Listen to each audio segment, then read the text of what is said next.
در این جلسه از اکسل ما یکی از توابع پر طرفدار و پر استفاده اکسل رو میخوایم معرفی کنیم.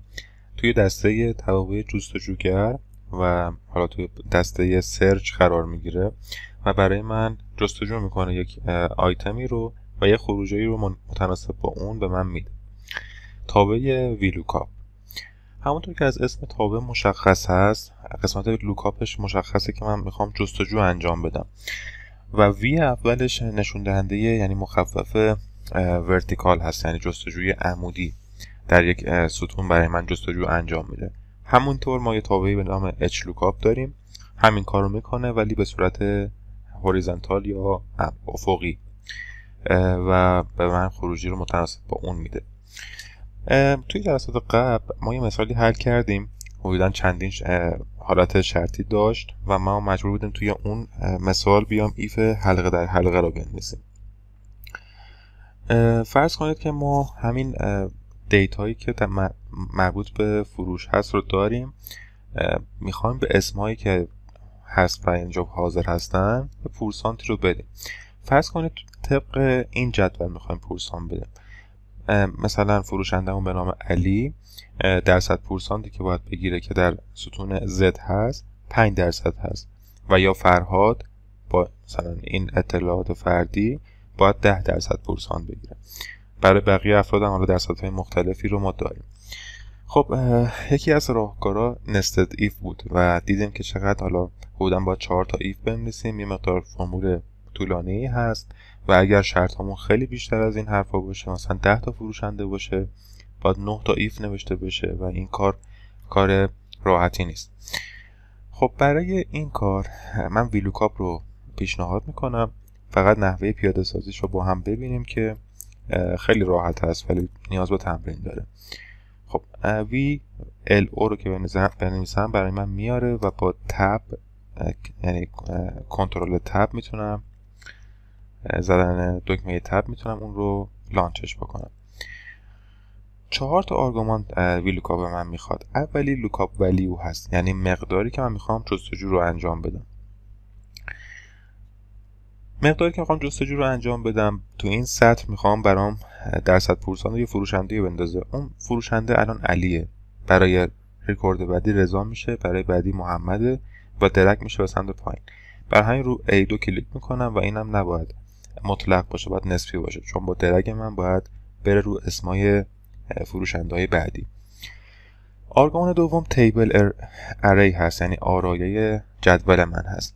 آرایه جدول توی ویلوکاپ 2 تا شرط داره.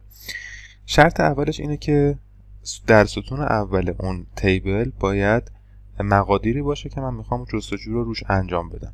یعنی من میخوام علی رو توی این ستون بسنجم، بنابراین باید این تو اون تیبلی که بهش میشناسونم کالمن و ستون اول من باشه. و شرط دومش اینه که مقدار خروجی که میخوام در این تیبل قرار داشته باشه، یعنی شامل اون هم بشه، که من تو اون درصدایی که میخوام در ستون Z هست، یعنی در ستون پنجم هست. بنابراین وقتی میخوام تیبل رو بگیرم باید به این شکل بگیرم. چرا؟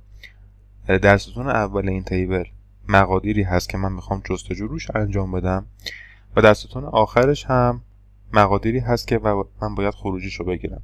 حتما نباید آخر باشه، یعنی شما اگر این منطقه هم بگیرید اوکی هست چون شاملش میشه، ولی این منطقه دیگه اوکی نیست چون که شامل مقدار خروجی من نیست.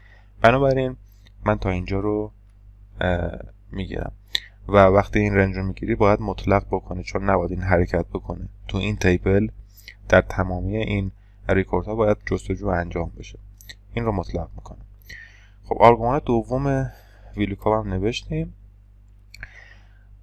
تو آرگومان سوم باید ایندکس ستون بدیم. اون شماره ستونی که از این جدول که خروجی من هست رو باید بهش بدیم. خب این جدول شامل چند تا ستونه؟ 1 2 3 4 و 5 تا و مقدار خروجی من که درصد هست در ستون پنجم این جدول هست. بنابراین مقدار 5 رو به صورت دستی بهش میفهمونم. چهارمین آرگومان فقط نحوه لوکاپ کردن هست.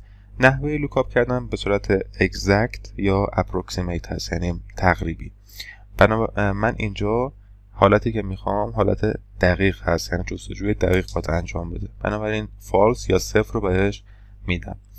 وقتی اینتر بکنم حالت درصد رو بهش میدیم، 5% رو نمایش میده.